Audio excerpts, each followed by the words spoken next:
Time for Bracketology Breakdown. Welcome to CBS Sports bracketologist Jerry Palm. And Jerry, let's start in Durham, North Carolina at Cameron Indoor, where you had North Carolina among your first four out with their upset win. Are you now putting them in your bracket? Oh, yeah, they'll definitely be in tomorrow's bracket. Although, keep in mind, this is the first win North Carolina has all season over a team that is likely to make the NCAA tournament. They also beat Michigan earlier this year, and Michigan is one of those teams that's competing for a spot at the bottom of the bracket. So, it's not the strongest resume in the world, but I don't think North Carolina, they would have to take a bad loss now to put their actual tournament hopes in question. So now they're really focused more on playing for seed, and obviously they've got a good seed in the ACC tournament. They got the double bye, so they're probably going to get a decent team in the first game, probably the kind of team that won't hurt them too badly if they lose. Yeah, ACC tournament starts on Tuesday. Both teams, Duke and North Carolina, will play their first game on Thursday. As you take a look at the Tar Heels tournament resume, 23-8, and they improved to 2-7 in quad one games as they get their second quad one win of the season, taking down their biggest rivals, Duke, in Coach K's final home game. Okay, Indiana on the bubble, also among your first four out entering the day, lost a close game to Purdue to end the regular season. They lost 7 of their final 9 games. So, Jerry, what's Indiana's path to the NCAA tournament? Well, a couple of wins at least in the Big Ten tournament, and ideally against better competition, although it still remains to be seen where Indiana will be seated in the Big Ten tournament because the conference doesn't finish play until tomorrow. But it's going to be an uphill climb for Indiana now. They played a poor non-conference schedule. They're below 500 against teams in the top 3 quadrants, which usually is not going to get you in the NCAA tournament. So they need wins. They also need quality wins because they've only really had 2 this season, Purdue at home and Ohio State at home. And that's just not going to be enough to overcome the high number of losses. Big Ten tournament starts on Wednesday. Certainly Indiana will look to make a run and find themselves into the big dance.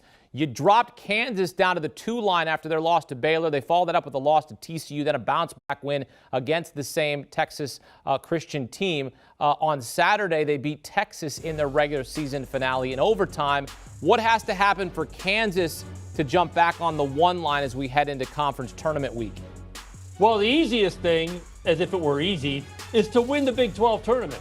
If Kansas wins the Big 12 tournament, they're almost certainly going to be a number 1 seed. I can't really think of a scenario in which they're not. So, that's the path. If they come up short, especially short to Baylor again, then they probably aren't going to get to the top line of the bracket. It's just too competitive up there to put 2 teams from 1 conference on the 1 line of the bracket. We'll see. There are probably scenarios where that could happen, but I don't really think Kansas is going to get there if they don't win the Big 12.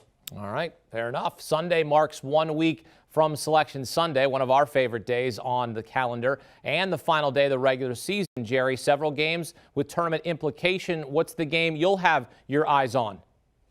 Well, I guess it starts with Michigan at Ohio State. The Wolverines need wins just to get a good enough record to get consideration for the tournament. Right now, they're 3 games above 500. Historically speaking, you have to be 4 games above 500 to get an NCAA tournament bid if they don't beat Ohio State. Now they have to win 3 NCAA or Big Ten tournament games to get to 4 games above 500. And that's asking an awful lot. This Ohio State game is huge, but it's Michigan's 4th in 8 days, and it's on the road. And get this, Michigan, a 1 seed in last year's NCAA tournament, may not even make the tournament this year. You don't have to go back very far for the last instance. Xavier was a 1 seed in the tournament in 2018, missed the big dance the very next year. Michigan trying to avoid a similar fate. Jerry Palm with his latest bracketology here on CBS Sports HQ. Jerry, thank you. Selection Sunday, 1 week away. You need bracket help. We've got bracketologists. Jerry Palm, the top dog on CBS Sports. Here on CBS Sports HQ, we'll take you to the first 4 to the final 4 in New Orleans.